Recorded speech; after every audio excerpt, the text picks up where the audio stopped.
Ladies and gentlemen, Fourth and Trollers, welcome back to Fourth and Troll Fantasy, the most entertaining fantasy football podcast on the planet. I'm Noah Selby. And I'm Wes Selby. And we are back after a wild Week 5. We saw a lot of things happening, starting on Thursday night with Bears and Commanders and going all the way down until Monday night with Packers versus Raiders. Tons of good games, tons of big performances. And we're going to break it all down for you on today's episode. It's going to be a good time. First thing, though, Wes, how's it going? Let's get a post-Week 5 report. How are your teams doing in fantasy? You know, I am not 4-1 in any league, and Okay. I am not 1-4 or 0-5 in any league. I'm kind of middle of the pack right now on everything. I kind of got smacked in all but the Trollers League from Week 5. So I did fine, but there was always, I think I played at least one player from our hyped up segment in every single league. It took a beating, but you know, my team is solid enough to still be a top contender in all my leagues. How are you doing? How are your teams holding up so far? Yeah, teams are doing all right. Obviously, I had a little bit of a rant last week. Took another loss in our main league this week. Had some real bad performances from Kyron Williams and James Cook and Romeo Doubs. But my opponent definitely had a great squad this week. Put up over 150 points. So can't complain too much there.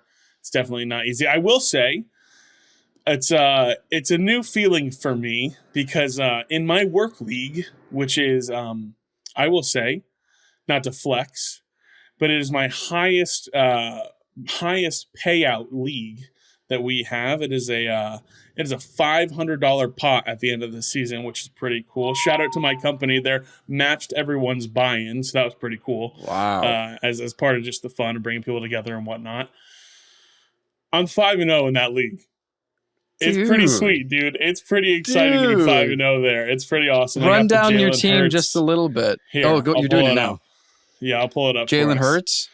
I got Jalen Hurts. Had a pretty good week. I've got my team name in that league is Philly Cheese Stack. I've got Jalen Hurts and AJ Brown leading up the team there. Yeah. And then I've got Kyron Williams and James Cook, who, besides this week, been pretty solid. Well, I've also got overall. Puka-Kupp. I've got Travis Kelce. I've got Jordan Addison. Jake Moody, Dolphins defense this week, and then I had Keenan Allen on a bye week. I usually have the Cowboys defense in there. I've got Romeo Doubs and Tank Dell, Miles Sanders on the bench. Liking the squad. Not too shabby. Liking the squad. It's been pretty good. Right weeks, right matchups. I can see how that's 5-0. Good for you.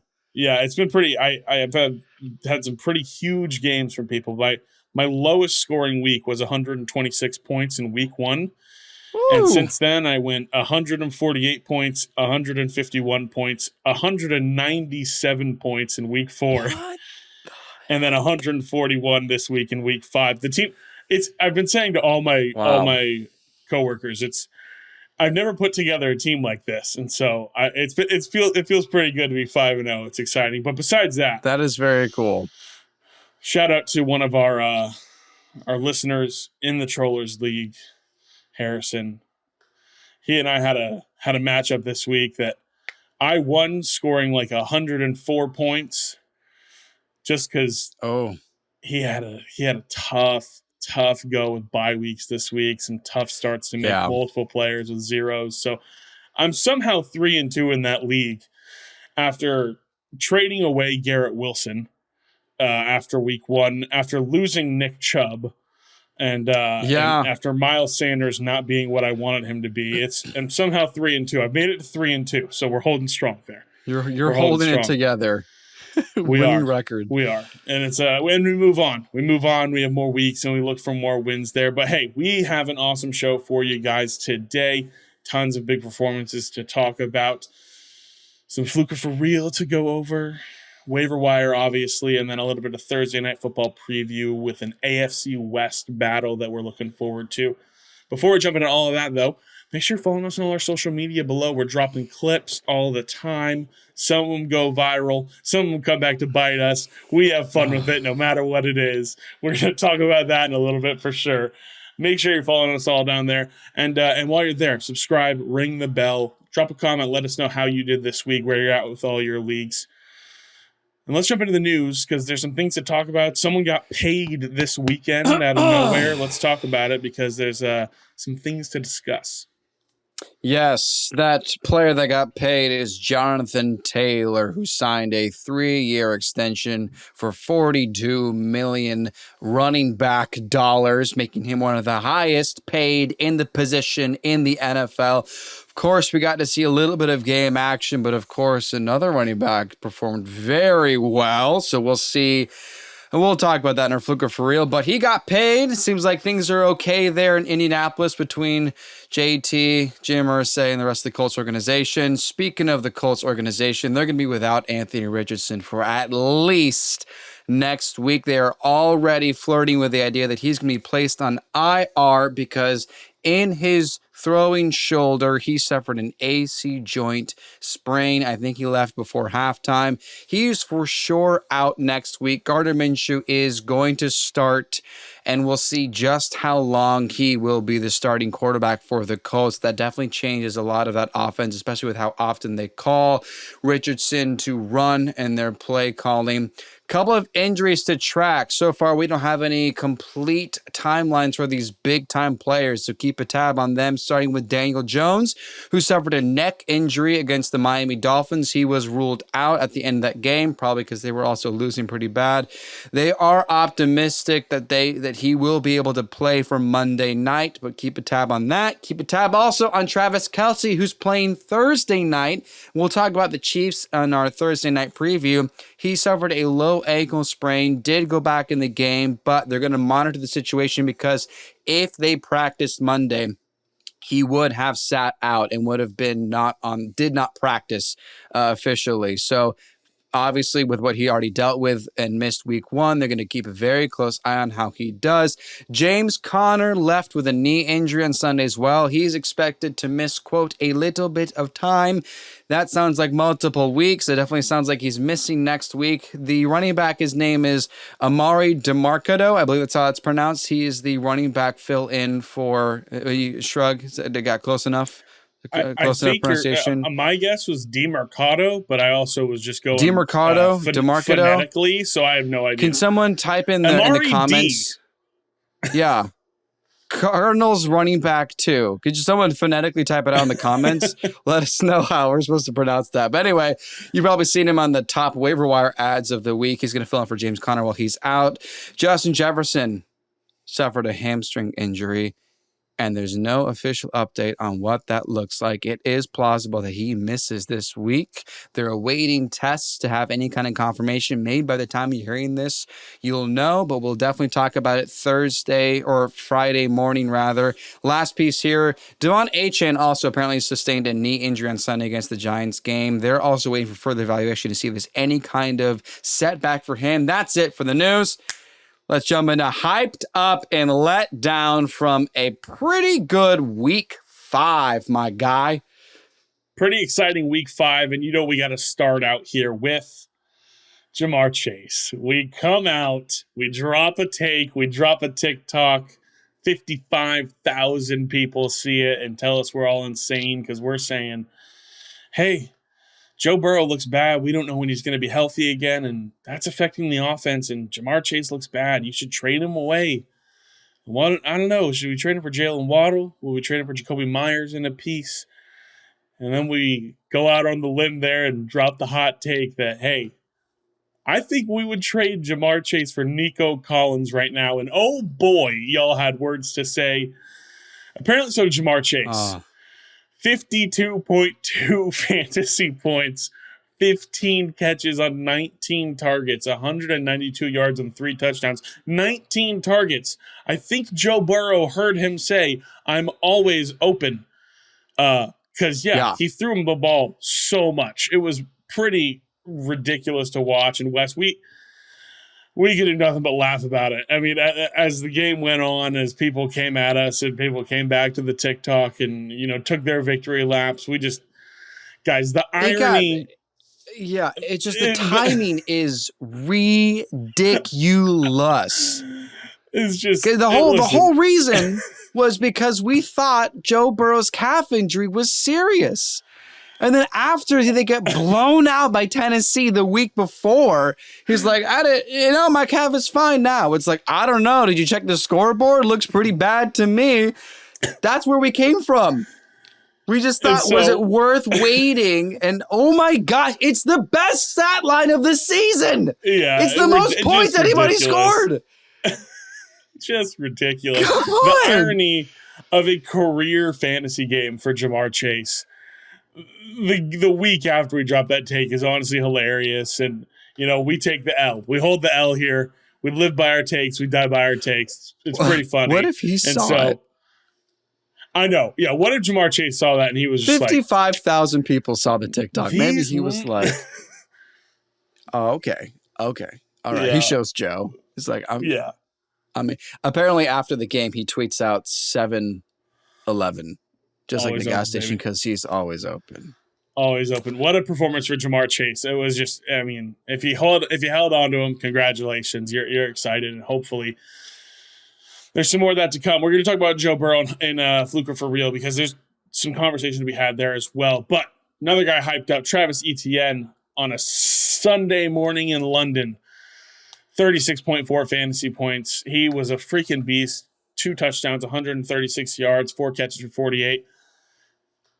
There's still time for a late season rookie performance to come through, but I think I was too worried about Tank Bigsby. Travis Etienne seems like he's a freaking really good fantasy football running back. And he hasn't got the respect he deserves. We didn't need to be.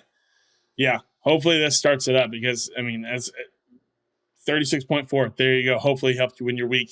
Another guy in that game, Josh Allen. More Josh Allen things. 31.8, 359 yards and 2 touchdowns, a rushing touchdown. The team looked bad, but Josh Allen did his thing, and obviously he connected with Gabe Davis, Stephon Diggs. They had good games. We'll talk about his running back here in a little bit too. Tyreek Hill, 32.1 fantasy points, 8 catches, 181 yards and a touchdown, doing Tyreek Hill things on a football field. That's all we can expect now.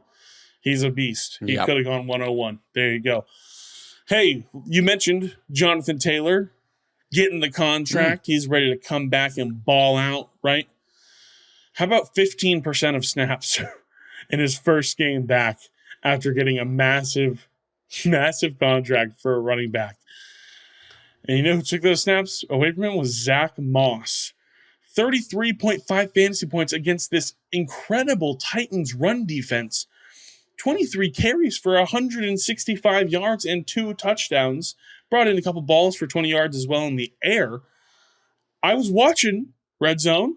They cut to Indianapolis. They show, I'm like kind of looking away for a second. And I look back up and it's, Colts running back Jonathan Taylor's back, maybe taking off for a 50-yard touchdown, all this stuff. And I look and I go, what? Zach Moss? What are we doing here? Zach Moss. I don't know what we're going to do. We're going to talk about him in a little bit. Yeah, but this is just something very interesting. A couple of quarterbacks, Jared Goff and Brock Purdy, 33.4 and 34 points. Jared Goff, man. 236 yards, 3 touchdowns without Amon-Ra St. Brown. Gets in the end zone on a QB sneak. Has a fantastic fantasy day for you if you were a Jared Goff owner. I was expecting this to be more of a ground and pound game with David Montgomery, especially when Jahmyr Gibbs got ruled out.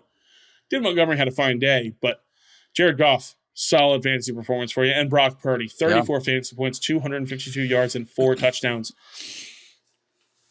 We texted about it during the game. I was ready for this Dallas defense to give the 49ers offense a little bit of a humbling. Oh, boy. It is a shame that we did not see the 49ers in the Super Bowl last year. And I think they are gunning for it this year. 5-0. Shanahan's got him on an incredible pace here. Brock Purdy. He's just you don't think of him to be the big guy, but he's doing incredible stuff. He's doing incredible stuff. He's got a great cast around him. His There was a mental, stat man. they talked He's about. good. Yeah, there's a stat they said on the broadcast. Shanahan talked about it, and then who calls Sunday night? Tirico and Collinsworth talked about it as well. They talked to him, and they said when you talk to Brock Purdy, he just kind of stares blankly, and then you'll stop talking. And Shanahan says he'll stop talking, and he'll finish saying what he needs to say to him, and he'll go, "Got it," and Purdy will sit there for a second and go, "All right, got it, cool." And then that's it. It's the mind. Something in his mind. He knows football and he gets it. So he's killing it. Other random stat I'm going to throw in here real quick. Sure. Every single reception that Brandon Ayuk has had this year has either gone for a first down or a touchdown. Unreal. Brandon Ayuk in this 49ers offense. He is clearly the number one receiver in this team. I love that the guy. best skill player to have besides Christian McCaffrey. Far beyond, bar none. There you go. Boom. Done. That's it for Hyped Up. Let's get let down a little bit. I talked about it. James Cook, 5.1 fantasy points, 5 carries for -4 yards. Bad game for James Cook. I felt it in multiple leagues. It was disappointing. Yeah. I think it was game script. They were down early. They had to figure some stuff out. But I give credit to the Jaguars. They were not opening up the lanes there. Hard to get going on the ground when you only get 5 carries, but they just didn't have an opportunity to run the football. So it is what it is. He's still clearly the lead back. He's still getting 65+% of the snaps. He's still the guy. But definitely a down week. Maybe a buy low option right now if you're a little bit worried about if you're a little bit worried about one of your running backs. Maybe you're losing James Conner. Maybe you go after James Cook. There you go. Next guy we're going to talk about here. We were let down by Lamar Jackson. 9.9 fantasy points. I support and stand with Lamar Jackson. Lamar Jackson, I am so sorry that for what your skill players did to you this week. 7 drops by the Baltimore Ravens skill players. 2 of them in the end zone. Mark Andrews drops a touchdown. Very next play, Rashad Bateman drops a touchdown. Nelson Aguilar has a ball go straight through his hands on a beautifully thrown deep ball touchdown. Would have been like a 40 or 50-yard touchdown for Lamar Jackson. Zay Flowers has a couple drops. Zay Flowers falls down like on a deep pass. It was just disappointing, and Lamar Jackson paid the price, and Lamar Jackson owners paid the price. Lamar had a fantastic game. Was throwing the ball so well. 22 for 38, 236 yards. So disappointing for Lamar Jackson owners. We're sorry. His skill players let him down and let you down this week. It is so disappointing. The only thing that I am glad about is my girlfriend said, if Lamar Jackson wins me this week, I want you to buy me a jersey. And I'm glad I don't have to spend the money. Holy crap. Sheesh. So I can take this week. We can take the L together. Thanks, I'll Lamar. console her. Yeah, because he was on a roll after week 1, and she was like, I think I really like Lamar Jackson. And I was like, yeah, he's great. So that's the only kind of silver lining I have from this week. Oh, my goodness. Another couple guys here. Bijan Robinson, only 11.8 fantasy points on Sunday. Obviously, the Falcons get the win. Desmond Ridder actually looks pretty good in this game, which was surprising. It was very strange to watch. Real quick. Yeah. He only had 2 catches. Yeah. But one of those catches was one of the coolest catches I've ever seen. Dude, it was so sick. When he catches footballs, they literally stick to his hand. Yeah. And he's doing it one-handed. Like the ball here, this is the football now. This freaking thing is my football, all right? Okay. It's just one-handed, just boom. And then he just runs. He doesn't catch it one-handed and then bring it in. It's so just good. And he just keeps going. It's the coolest thing ever. He's incredible. I love him. He is incredible. I don't know if you saw it went around on social media on Monday, the overhead angle of that one play. I don't know if you saw that. I'll send it to you. If you guys haven't seen it, go try and find it. It's so cool watching his touchdown. It freaking awesome. So cool. Bijan Robinson, a little bit of a letdown. It's all good, though. He'll have better days. CJ Stroud and Nico Collins. CJ Stroud is 16.16 fantasy points. 6.9 fantasy points for Nico Collins. Listen, bummer day for CJ Stroud as a fantasy quarterback. He still looked awesome, guys. 20 for 35, 249 yards and a touchdown. no picks still. He brought them back. I heard someone joking about it today. CJ Stroud made the comeback, and then they go, hey, you gave Desmond Ridder too much time. You can't give Desmond Ridder that much time. It's just like never give him time. Just never give Ridder that much time. But it was especially at home. Games. Forget it. Yeah, disappointing games from CJ and Nico. And then Devontae Adams, just 8.5 points, only 4 targets on Monday Night Football. Jacoby Myers definitely had him out targeting it. Maybe there's a favorite target there in Las Vegas, and I'm excited to be a Jacoby Myers owner. And it's very exciting. It's very exciting. Some guys that let us down, though, definitely let downs. Now let's jump into Fluke for real, because we got to do a little more analysis here on these guys. Starting with the duo in Cincinnati, Jamar Chase and Joe Burrow. Listen, here's the thing with Jamar Chase. 52.2. I'm not going to say fluke or for real, because that's definitely a ceiling play. If he had another game like that this year, I'd go, yeah, that's Jamar Chase. There you go. Well, yeah. He did it again. Probably gonna be his best game of the year. Maybe the best game of the next 3 years. Who knows? Incredible game for Jamar Chase. Joe Burrow, 29.4 fantasy points, 36 for 46, 317 yards and 3 touchdowns. He's back. Yeah, I think he's back. I wanted to. Yeah, I'm thinking I'm back. So here's the only thing I want to mention. Yep. Only 125 yards of his 300 plus yards did not go to Jamar Chase. Right. But is that a problem? No. I don't think so. Because Tua Tagovailoa owners have no problem that Tyreek Hill is amassing 180 plus yards of Tua's total passing yards. Kirk Cousins owners aren't upset when Justin Jefferson gets 150 yards. That's what it is. That's what happens. We have the best wide receiver in the NFL. Arguably, it's Jamar Chase. Right. And I think Burrow's calf is just fine. Yeah. Somehow it really is fine. Did you see the play? The scrambling around and finding Jamar Chase on the sideline play? Yeah. I was like, oh, BS, you have a calf injury, dude. I was like, no shot. Dude. I was like, this looks like freaking Lamar Jackson scrambling around back here. What are we doing? Like, it was pretty awesome. I've got a stat, and I meant to have it in my notes, and I didn't write it down from my phone, and I'm going to find it real quick because Next Gen Stats puts together like a yards traveled, even like not like necessarily positive rushing yards or anything like that, but like moving around, like how much you moved around, how many yards you traveled on the ground in the game. And Joe Burrow, weeks 3 and 4 combined, had 97 yards traveled between those 2 games. Just 97 yards moving around, trying to find space for a pass. In week 5, he had 106 alone in week 5. He's back. He must be feeling good. He walked in a baller sweater that Kid Cudi dressed him in.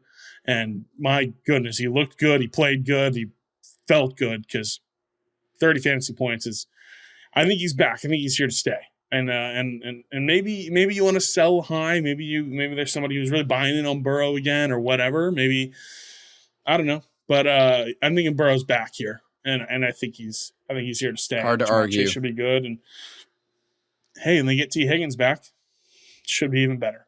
So there you go. Should be a fun time there with a full fleet of weapons. I already mentioned him a little bit, and I mentioned his quarterback, but Gabe Davis, 22 points. He was my dud for week 5. 22 fantasy points. This is only his second game this season with more than 3 catches. 6 catches for 100 yards and a touchdown. His 4th straight game with a touchdown. Is Gabe Davis just going to score 15 touchdowns this year? Like, is it like, is this what we're working with Gabe Davis? Because maybe it is. Like, I don't know. I mean, Gabe Davis at this point, I feel if you're a Gabe Davis owner, I feel like he is a comfortable flex play for you every week now. I think he has to. That's how I'll I'll categorize it. If you already own Gabe Davis for real and roll him Yeah. out for this boom bust potential that he has, he's been booming for a few weeks. If you don't have Gabe Davis, don't try to trade for him. I mean, it's not that kind of a play. It's too late now probably to trade for Jacoby Myers, but that's somebody that I would roll into my flex option and be very comfortable with. But Gabe Davis, if you own him, great. If you don't, I'm sure you've got another great flex option as well. But for real, for the owners. Yeah, for real. Calvin Ridley, 20.6 fantasy points, had a bounce back game. We all were worried if we had gotten bamboozled after week 1 with this Jaguars offense. Calvin Ridley, 20.6, 8 targets, 7 catches for 122 yards. Had a couple of end-around plays for 14 rushing yards. Where you at on this, Wes? For real. Because I believed in Ridley in the offseason, and I saw what happened in week 1, and it looked like the ball got spread thin the last couple of weeks, but I still am under the impression that Calvin Ridley is the favorite target, and especially as the season goes on, especially as you beat the Buffalo Bills, I think Ridley this is probably going to be a great game for Calvin Ridley's standards. Sure. But I think you'll be fine in that 15 to 20 point range for Ridley more often than not. Yeah, exactly what I was thinking. And I don't think it's coincidence that the 3 games they've won this year that he has been involved. He has played a serious role. I know last week against the Falcons in London wasn't a huge game for Ridley, but he scores the touchdown. He's involved in the offense. 3 wins, 3 games where Ridley's involved. I think they're going to prioritize him and make sure he's involved. And I think there are probably 3 or 4 pass catchers in this offense you might be able to roll out as a flex play at worst. I mean, Zay Jones is a threat to score touchdowns. Christian Kirk seems like the PPR play. Evan Ingram is getting tons of targets. He had his first kind of week this week, but Evan Ingram's still pretty much a safety net for Trevor Lawrence. Obviously, Evan Ingram nearly had a touchdown in the London game as well. So Jaguars offense, I think, is going to be okay. I think we're going to be all right. Trevor Lawrence had a good game for NFL standards. Fantasy, not so much, but it was still good to see. Yeah. Another guy to talk about here, Zach Moss. What are we doing? I feel foolish because I was a Zach Moss owner in a league. And when the news came out that Taylor was coming back and then he signed the contract, I'll be honest, I dropped Zach Moss. I dropped him because I was like, well, this isn't going to happen. I still won in the league where I had him and then I had dropped him, but I would be shocked if anyone played Zach Moss outside of a desperation play. With the news of Jonathan Taylor going against the Titans defense, I mean, I don't know what we're doing here. It's going to be hard for me to think that this kind of production will continue, but I think he could still have a role. Maybe there's a bit more of a tandem for the next couple weeks, but ultimately, I think both of us agree that Jonathan Taylor is just going to feast. Yeah, I see this as a surprising tandem for a little bit, but as we've learned with David Montgomery, when you give the bag to a running back, they will take the bulk of the carries. And perhaps this was just a coaching decision by Steichen to say, maybe it was even more beyond just let's make sure he's truly healthy. Let's not overwork him. You know, the way that Robert Saleh announced that Breece Hall was on a pitch count up until week 5, and Breece Hall completely dominated when they finally let him loose. Maybe that's what happened in Indianapolis, and they said, let's get you just back into the action a little bit and see what happens. But I do anticipate that in a couple of weeks, maybe even just 2, Jonathan Taylor is going to be the bell cow that he was previous 2 years. So for now, Zach Moss, maybe a flex option. Maybe. Yep. But he's done too well for the Colts to not consider him. That's the last point I'll add. Yeah, I agree. Definitely. And you think about Shane Steichen, the running backs they used, in Philly when he was there as the offensive coordinator. Moss could have some matchup dependent, maybe flex value, something like that as the season goes on. But there will be a lead guy, and it will be Jonathan Taylor. So there you go.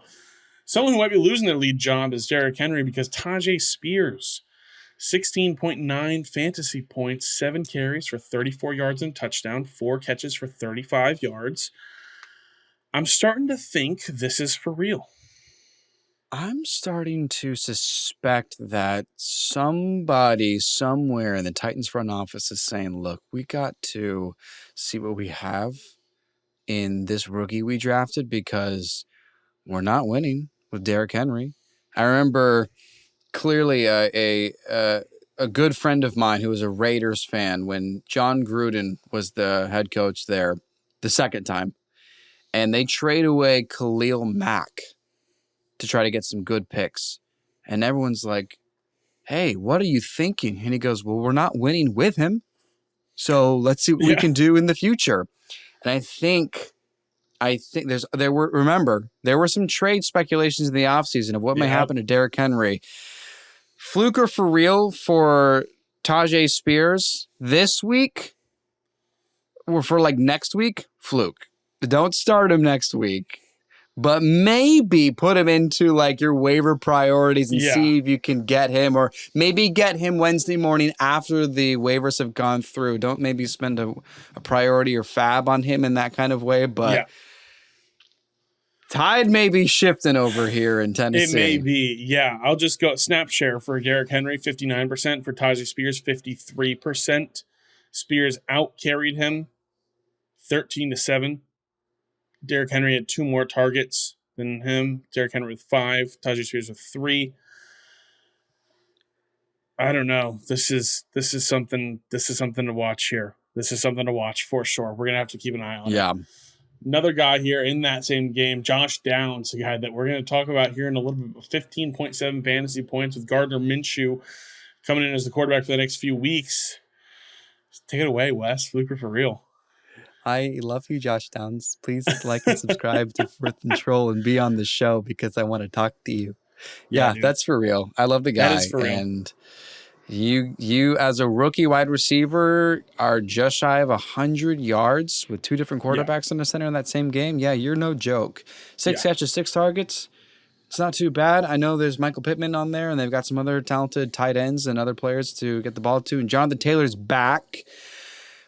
But Josh Downs is no freaking joke. Yeah. This is for real. Yeah, if you're going to be in a spot here for the next few weeks, especially where Josh Downs is going to be extra and extremely attractive here for a flex play in your lineup. Oh, he is so attractive. What a handsome guy. His success, he's good. He's very good, bar none. His success in fantasy football kind of has coincided with when Gardner Minshew has been throwing the football. Anthony Richardson tends to, instead of taking the short route, use his feet and go. He tends to look for Michael Pittman Jr.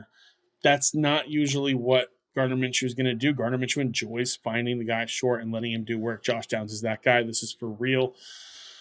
One more guy in that game, though. DeAndre Hopkins, 22 fantasy points, 8 catches, 11 targets for 140 yards. He's reminding us that, hey, he's still Nuke.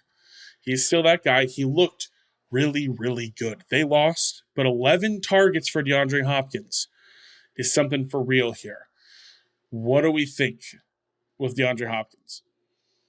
I say so high. Yeah. Just because he will have enough games that whoever he's traded to will feel fine about it. But this is my opinion. I think the Titans offense is spiraling down into a near rebuild. I mean, I will not be surprised if in 2 weeks maybe, we see Will Levis under center. I will not be surprised if this is the kind of shift that we see. Tannehill is not going to help win for the Titans anymore. And obviously, the chai with Malik Willis and most people are better than Malik Willis at quarterback. And I literally mean like in like the total population on the earth. No disrespect, but that was totally disrespectful of me. I don't. Huge disrespect. Yeah. He's bad. Yeah. But I just don't buy into Hopkins as a reliable fantasy option, not because I doubt him as a skill player whatsoever. If he went to any other team, if he went to the Chiefs like we had considered in the offseason, even maybe if he went to New England, I still would have thought there's still something there. But I'm so out on the Titans offense that I can't say this is for real. Yeah. He is for real, but he's for real. This isn't for real. Last piece here, just because I can't see. This might be his highest target game of the season. 11 targets. Yeah. He hasn't been getting these kind of targets, and it just doesn't look very good. So fluky there with DeAndre Hopkins, maybe sell high. Hey, Adam Thielen, stud for week 5 in my eyes, and hopefully everybody else's eyes now, because 27.7 fantasy points, 11 catches, 13 targets for 107 yards and a touchdown. It's for real, baby. It is so for real. I cannot believe what's happening in Carolina. Yeah. Mostly because they're just not winning games, but mainly because Adam Thielen is playing so well here in fantasy football. I went into this offseason just beating the drum that rookie quarterbacks and first-time starters are not helpful for the wide receivers in fantasies. And insane. Like, look at Sam Howell and all the Commanders. It's not working. Look at what it's like for Jordan Love. You've got up and down games for Romeo Doubs and Christian Watson. Nico Collins seems to be an Andrew Luck type quarterback, so I'll give the pass on that. But Stroud, but yeah. I mean, what did I say? Nico Collins? Is that what I just said? Nico Collins is probably... He's so good at football. He probably is as good as Andrew Luck, too. Yeah. Yeah, honestly. CJ Stroud has been like Andrew Luck, but Bryce Young is not playing well, and Adam Thielen should be a lock for the rest of the season. The wide receiver be locked 9. Into. I mean, he's playing better than some of the players that were drafted in the second round. Insane. You have to sit here and consider, because, I mean, look, it went so viral last time. Let's do this again. Would you rather have Adam Thielen or Jalen Waddle? Would you rather have Adam Thielen or Devonta Smith? Right now, I'd stick with Adam Thielen because he's dominating. 55K views. Yeah. Bring it back. Let's see what happens next week. Devonta Smith, 9 touchdowns. Yeah, run it back again. There you go. No, Adam Thielen is just playing lights out. I mean, this is a big reason why Hayden Hurst, so we talked about it on the last episode, why Hayden Hurst was a top 10 tight end candidate for me this year. It's because I knew Bryce Young needed to find somebody. And I thought that would be Hayden Hurst. Turns out it's Adam Thielen. Gets the garbage time touchdown, but in fantasy football, that doesn't even matter. There you go. 27.7 fantasy golden points. Time touchdown. I know. Jaleel McLaughlin, rookie running back for the Denver Broncos. Javonte Williams ends up not playing. Jaleel McLaughlin and Samaje Perine about split the work pretty much, but McLaughlin 9 carries for 68 yards, 3 catches for 21 yards, and a receiving touchdown, and an epic receiving touchdown, I will add. The freaking catch was incredible. 17.9. And I'm going to say for real on this, actually. I think he actually has a chance to play his way into a legitimate role in this offense. Javonte Williams hasn't looked great. Samaje Perine hasn't looked great. Jaleel McLaughlin has been the best looking running back, especially over the last couple of weeks. And so I think there's a chance he might have legitimate value. I don't know. I don't want very many Denver Broncos as it is, but Jaleel McLaughlin, I think, has flex potential.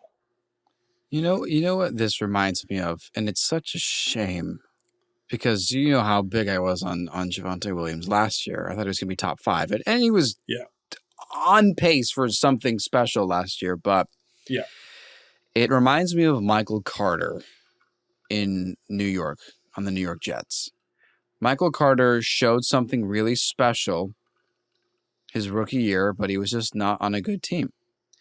And then they get Breece Hall.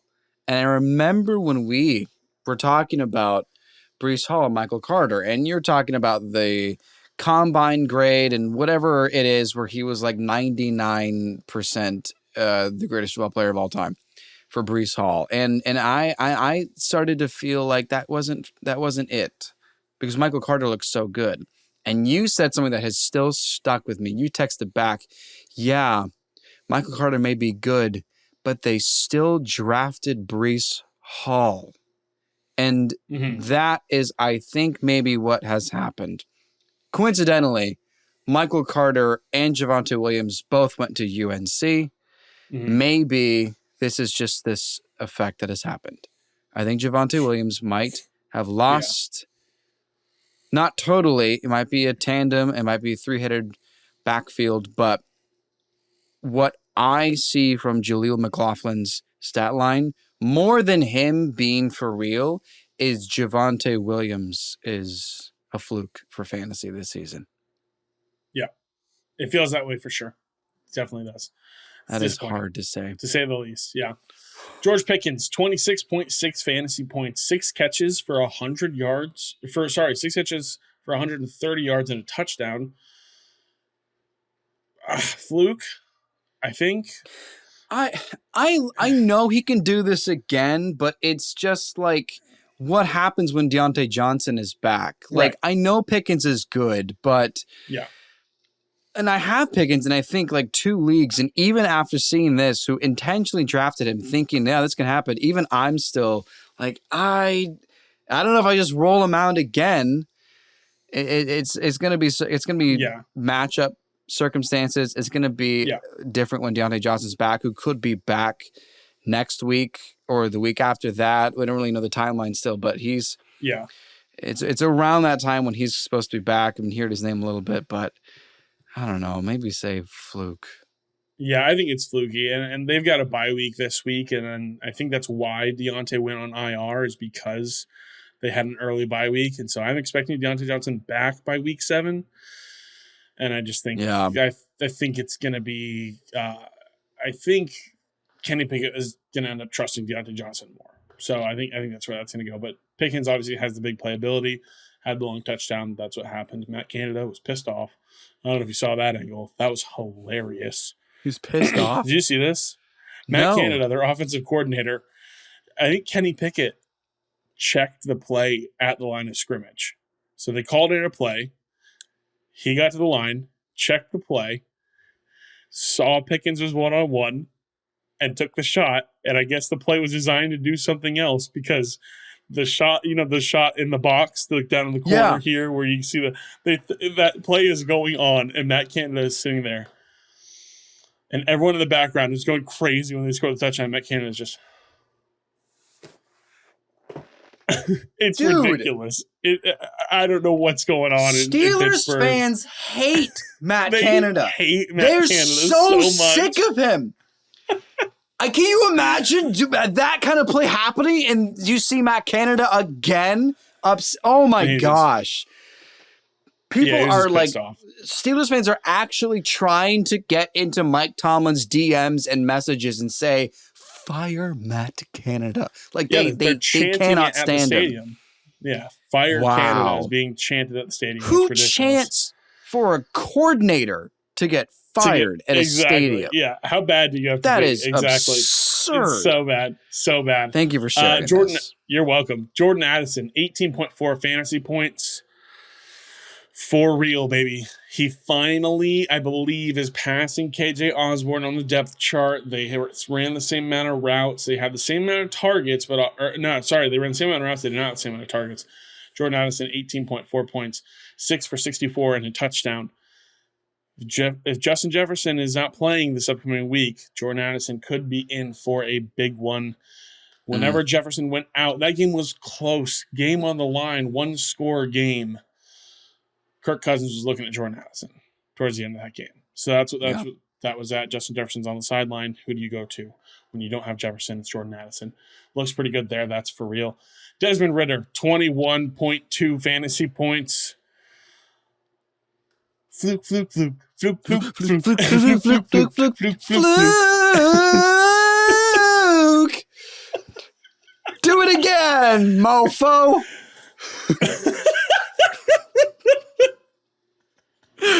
Oh, no way. Yeah, Next. there you go. Fluke, there you go. Hey, and then let's start with some tight ends because his tight end, Kyle Pitts, 15.7 fantasy points, 11 targets. Ooh, all right, what are we doing here? Fluke, No way.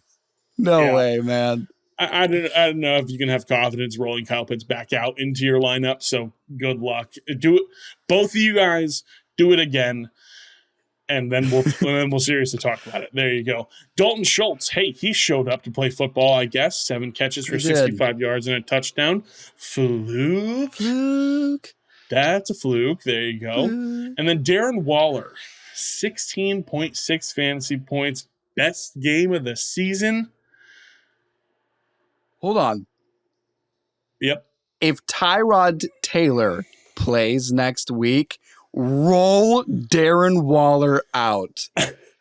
That's what I think. Just absolutely start him. I think so. Waller was having a decent game with Daniel Jones.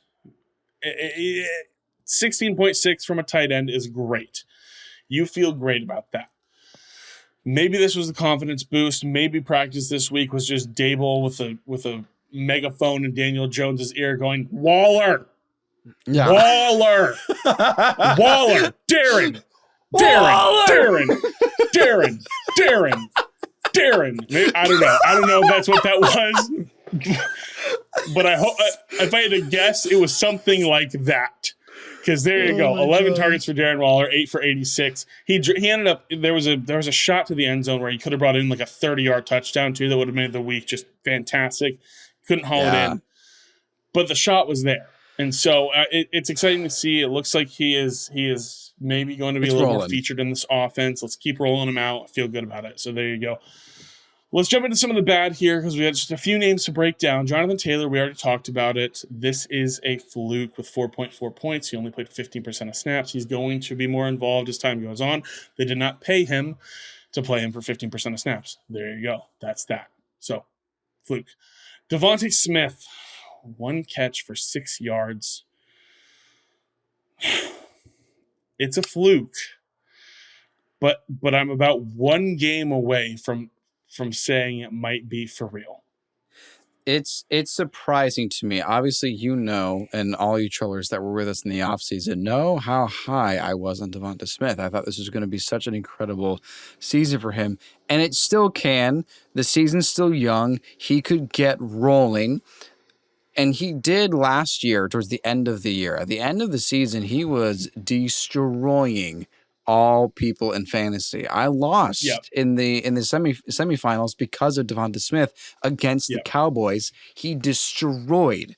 So it's still possible that he's going to find that step. But I'm a little surprised how much attention is going to AJ Brown compared to how little is going to Devonta Smith. So I'm with you. Yeah. It's another game like this where he's starting to look very touchdown dependent. Starting to look like a Gabe Davis almost. I know he's better. I know he's going to be great. But he's very talented. Obviously, he won the Heisman Trophy in college. It's not a size thing. It's just I'm wondering how impactful that conversation on the sideline against the Vikings may have actually been. Dude, what is with that? That may have. I'll just stat here real quick.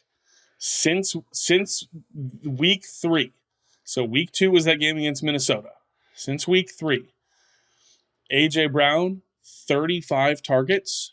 Devontae Smith, 19 targets. Yeah. AJ Brown, 433 yards. Devontae Smith, 112. AJ Brown, 2 touchdowns. Devontae Smith, no touchdowns. It is... Wow. I don't know what was said. And I know they were like, oh, no, it wasn't about his involvement. Okay. Sure. Yeah, let's keep saying that. AJ Brown is we were worried after a couple weeks, but AJ Brown is the guy that we drafted in the first round. AJ Brown was my first round pick in fantasy this year in our league, Wes, because I was a believer, and he is doing it over the last 3 weeks. 9 for 131 on 14 targets, 9 for 175 and 2 touchdowns on 13 targets, 6 for 127 on 8 targets. He is definitely the go-to in the passing game still, and it looks to be that way. So we need to see what happens in another week with Devontae Smith, because we both love him. We both think he's a tremendous talent, and but if he's not getting the football thrown his way, I don't know how much more we can do. So something to monitor there as we go into week 6. Miles Sanders, 1.2 fantasy points, 7 carries for 32 yards. He has a fumble.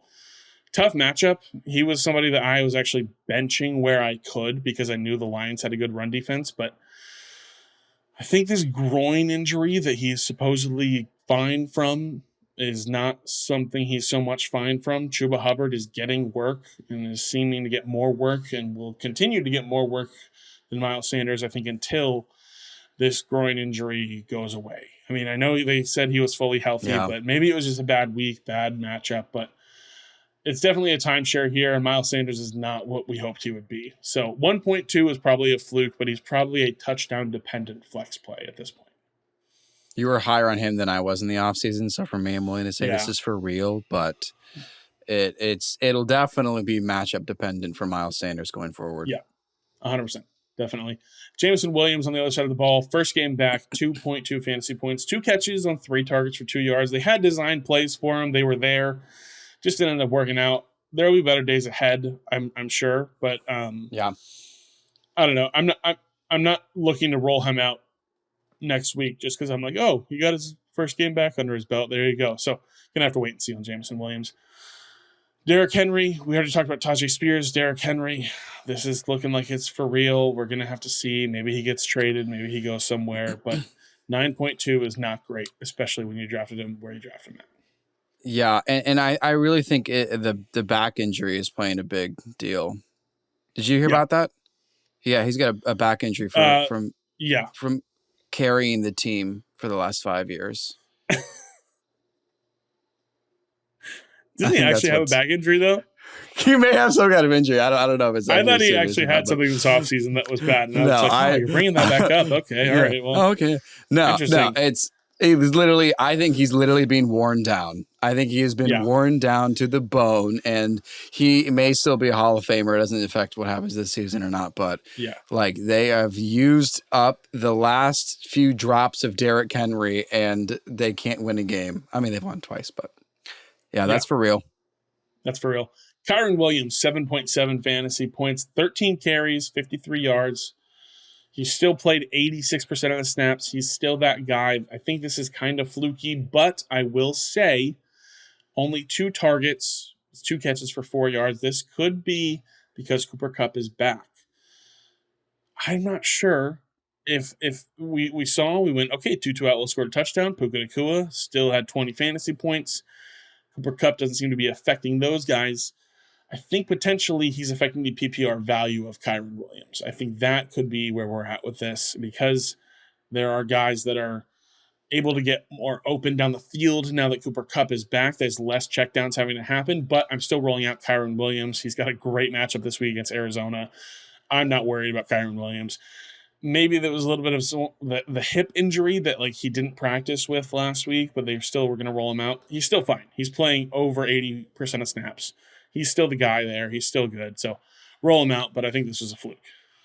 Yeah, and just to add on to what their Super Bowl run looked like, Cam Akers was doing well before his injury, and Darrell Henderson looked pretty good too. I think Kyren Williams is better than both of those running backs. So I think this is going to be fine. I think we probably have already seen the best of Kyren Williams' fantasy performances now that Puka-Kupp is back, but I don't feel concerned about this single-digit outing from Kyren Williams. I think he'll be fine. It's also different when you're playing against the undefeated Philadelphia Eagles. Right. So that also plays in effect. Yeah, not a lay-down defense. So there you go. But fluky for Kyren Williams this week. Garrett Wilson, 8.4 fantasy points. He seems to continue to be a touchdown-dependent play, but I think he's too talented for you to not roll him out unless you have much better options. So it's disappointing. The Broncos defense, we thought maybe we had a really good opportunity here for Garrett Wilson to have a get right game, for Zach Wilson to have a good game. Not so much. I think he's touchdown dependent. I feel okay that I mean, it was a risk, but I feel okay that I traded him away after week 1 when Rodgers went down. So we'll have to see what happens. It's a little bit disappointing, especially it's a lot disappointing, especially with where we drafted him at this year. Yeah. Yeah. Nothing to add. Just upsetting that we know why this is for real. Yeah. A couple of Cowboys here just to close it out against a really strong 49ers defense. Tony Pollard, 8.4 fantasy points, and CeeDee Lamb, 8.9 fantasy points. For Tony Pollard, I believe this is a fluke. Because Tony Pollard, we know, can be very good, and this was a very good defense. CeeDee Lamb, I'm a little worried, because Dak Prescott looks like trash. We knew it coming into the year. We called it coming into the year. Dak Prescott was not very good.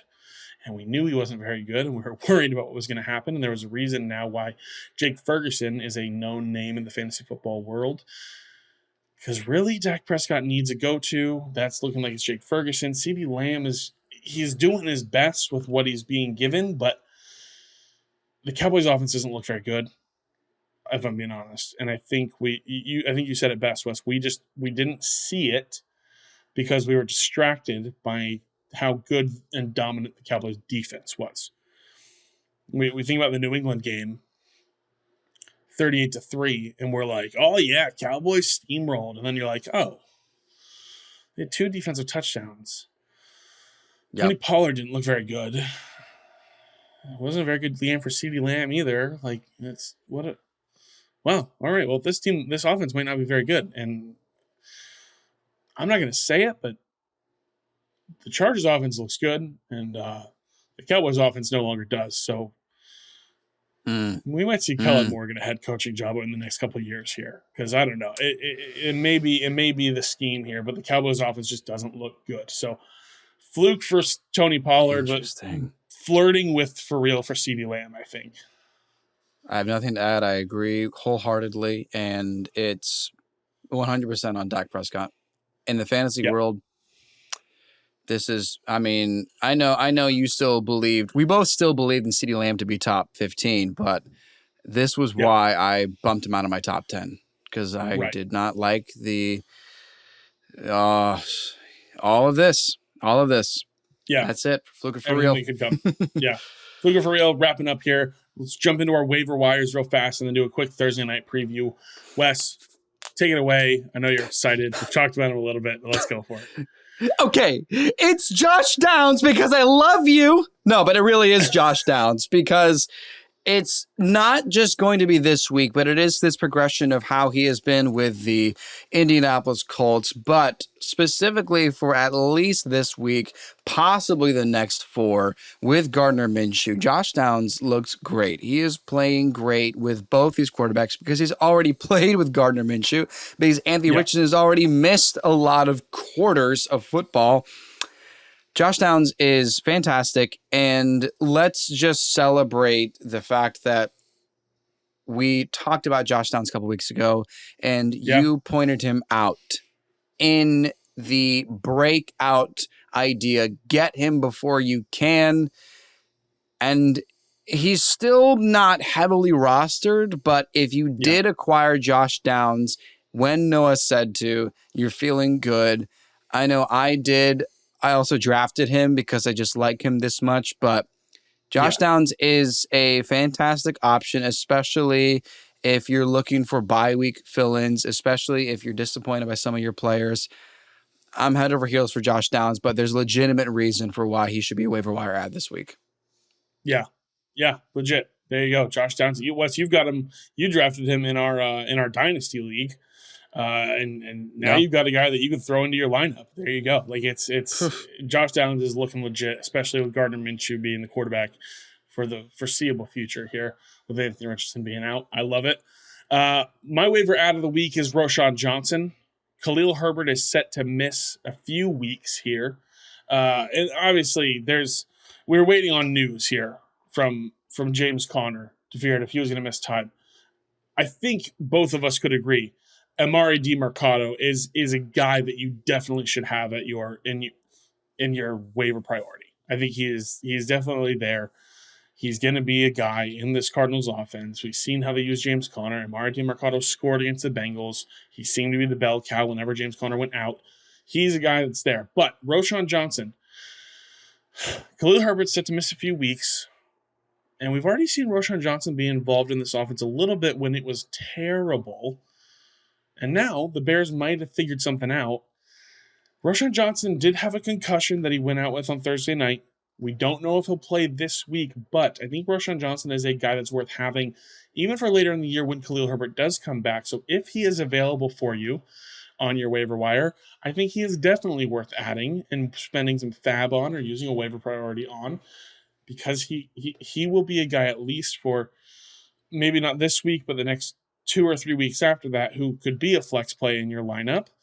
And then afterwards, he has an opportunity to play a pivotal role in this offense, even with Khalil Herbert back. So Roschon Johnson is my top waiver add. He's just at the top of my priority this week. I'm excited about Roschon Johnson. I would argue that I would rather take Roschon Johnson than any other running back in the waiver wire pool. Over Amari?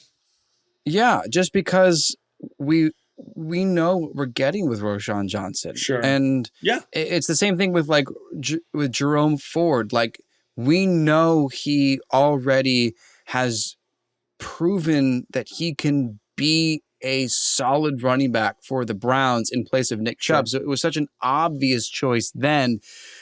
And he's done well, and that's not a surprise to me. It wasn't a great game in week 4. They had Browns had their bye week last week. It wasn't solid, but it was still fine, especially for a backup. Roschon Johnson, I know, will do well, and especially because I heard his name in the Bears training camp. I heard his name often. I did not hear Khalil Herbert's name as much as Roschon Johnson's. There are truthers for Roschon. There are people that were saying that Roschon would take over the backfield. So I actually think he is a better waiver wire option than Amari DiComito Marcamendo. I don't know if I'll ever know how to pronounce his last name.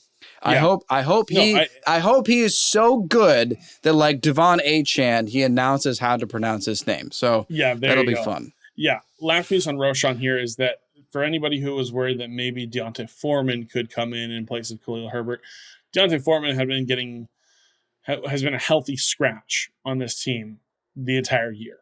And now he will play because Khalil Herbert is out, but he will not take over the bulk work. He's not in line for that. So Roschon Johnson is definitely going to be the guy. That's it for waiver wire. Let's jump into real quick a Thursday Night Football preview. Broncos versus Chiefs. It's going to be a fun one here. Must starts, risky starts, and don't starts. My must start is Patrick Mahomes. What? How can this be? Listen, I get that it sounds crazy, but there are legitimately people wondering if Patrick Mahomes is worth the draft pick. We had a guy in our home league, Wes, that was like, I'm going to start friggin' Jared Goff over Patrick Mahomes next week. Like, what are we doing here? I'm here to tell you, at least for this week, express your confidence in the best quarterback to play the game. Patrick Mahomes is going up against a very poor Denver Broncos defense, and it should be a bloodbath, and definitely not the good kind. That's for sure. Patrick Mahomes is going to have a very good game. I'm out here expressing confidence in Patrick Mahomes after 2 straight weeks of less than 20 fantasy points. I understand you're disappointed. Don't do something dumb like start Jared Goff over Patrick Mahomes this week, guys. Mahomes has a great matchup. It should be a fun game. Even without Travis Kelce, they still are able to have an effective offense here. Some guys we'll talk about here in just a little bit who can help do that. But Patrick Mahomes is a must start. I mean, start Patrick Mahomes. That's it. I knew it was going to be something like this because as we do for this show, we just exchange our Thursday night starters.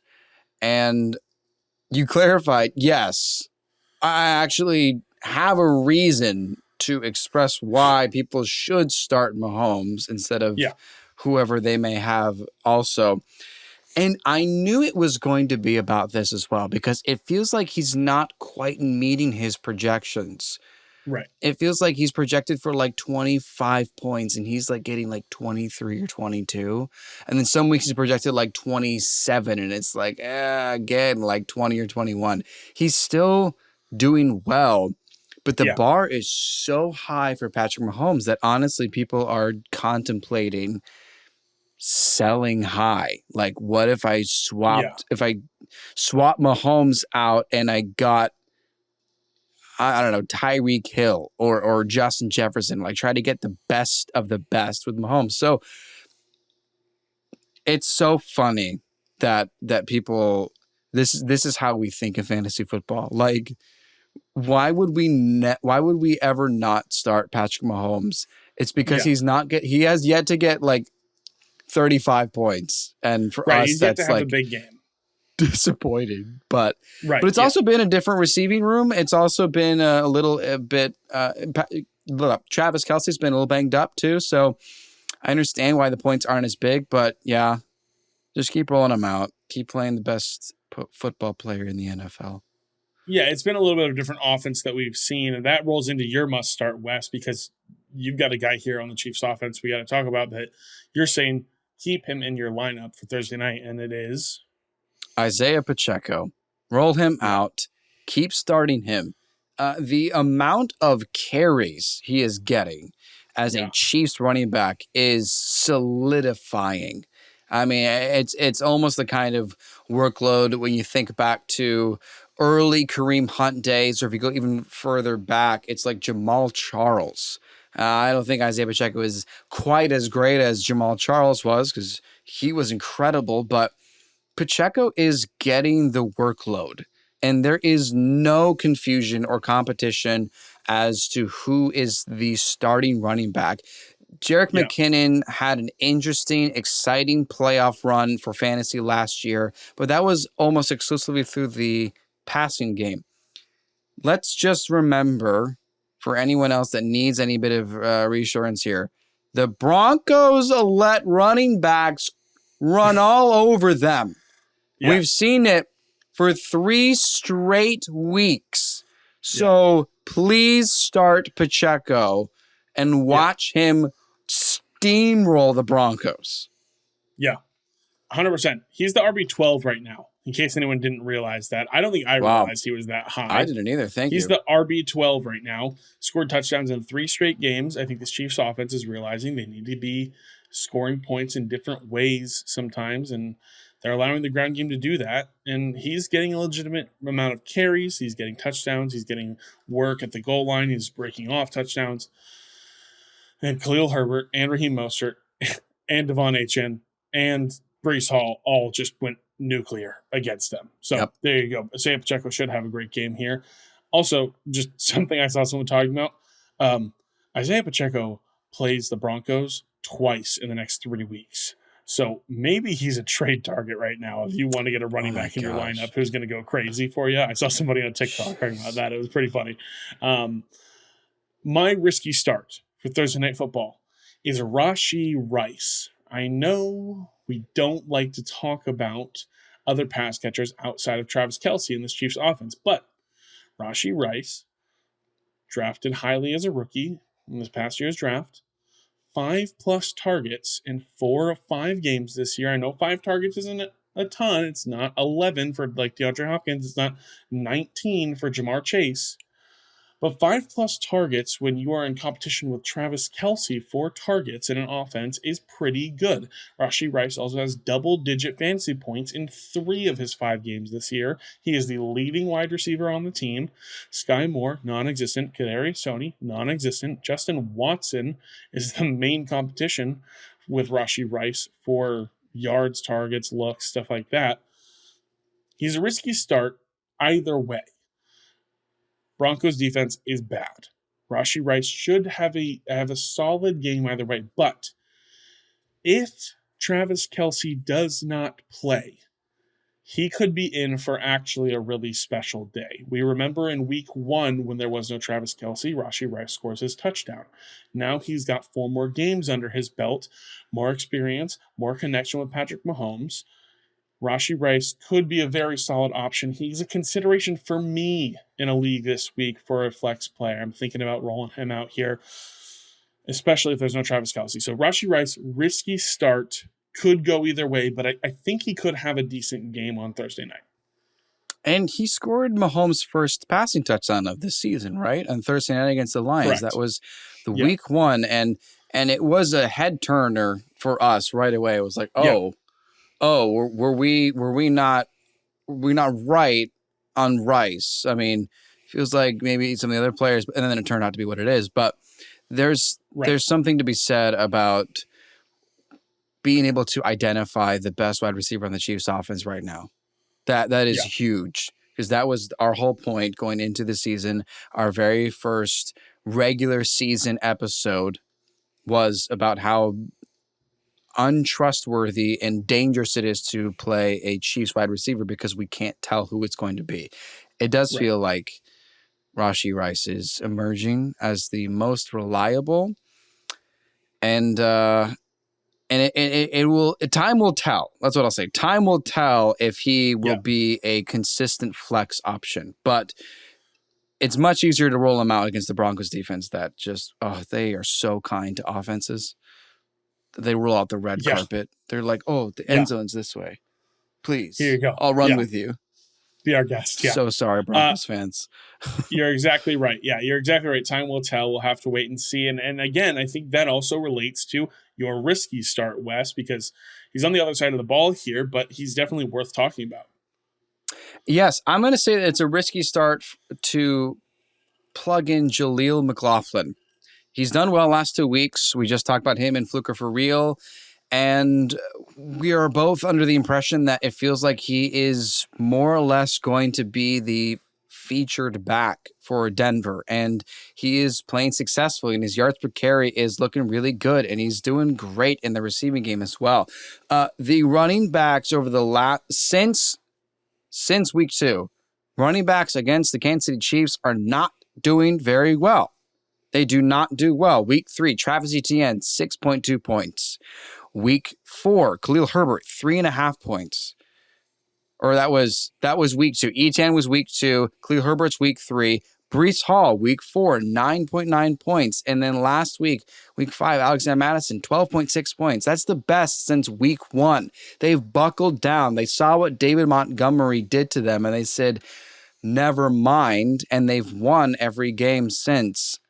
Yeah. And I don't know if I trust Jaleel McLaughlin, especially when you have Samaje Perine and Javonte Williams who have opportunities to share the backfield or to take away snap percentages. So it is a risk. I know he's been playing well, but Chiefs defense has been surprisingly stout in the run game. So that's why he's my risky start. Yeah, it's it's funny and ironic that we say, since week 2, running backs against the Chiefs not been very good.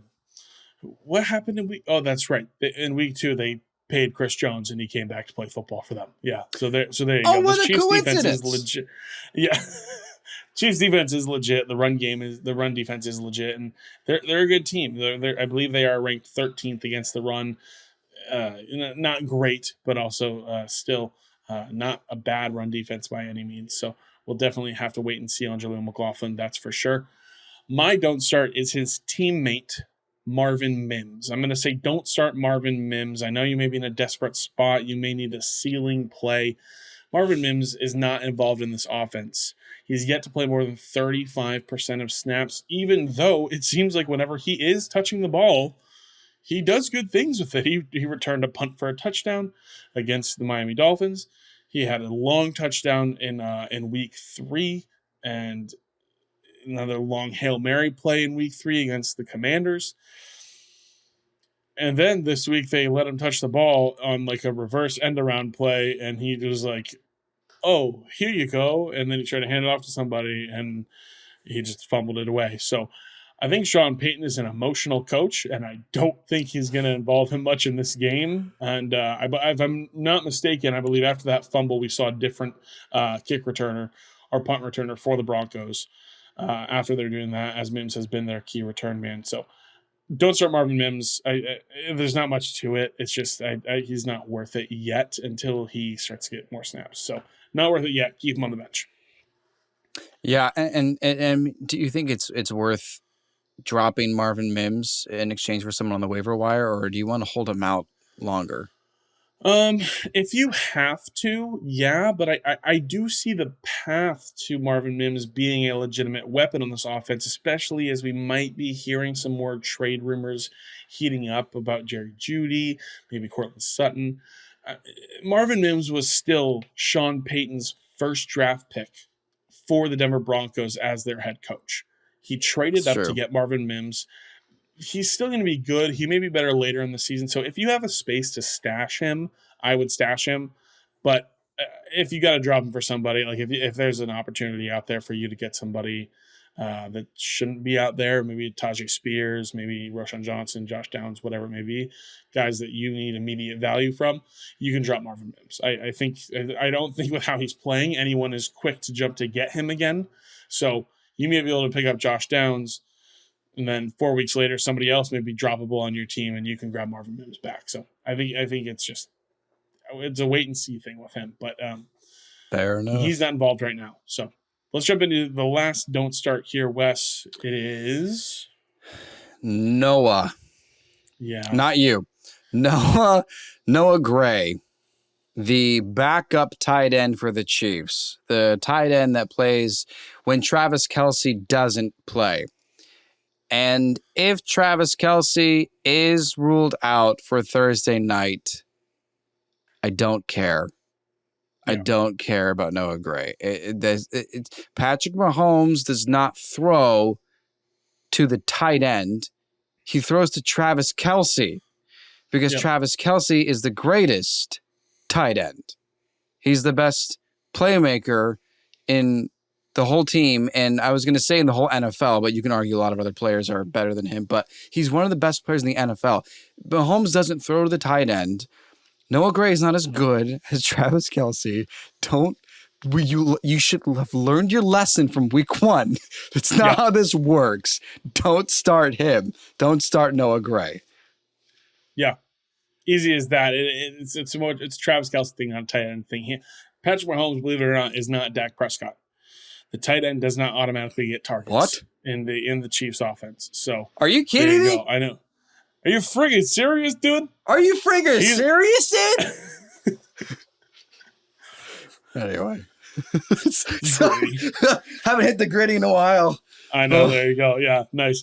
Listen, that's going to do it for the episode. Thanks for hanging out with us. Let us know what you're going to do here with the Colts running back situation. What's going to happen? Let us know who you're going for on the waiver wire. Drop it in the comments below. Make Tutty the trial. Make Tutty the trial. This is the second time I've done Tutty this trial. Put him on trial. Make Tutty the troll smile by hitting the subscribe button, ringing that bell, leaving a comment, following us on our social medias. Make sure you join us on Friday for Thursday Night Football recap, and we're going to give you our studs and duds. It's going to be a fun time. I'm Noah Selby. And I'm Wes Selby. And this has been Fourth and Troll Fantasy. Fourth and Troll Fantasy is a production of FQ Media and Selby Artistic Workshop.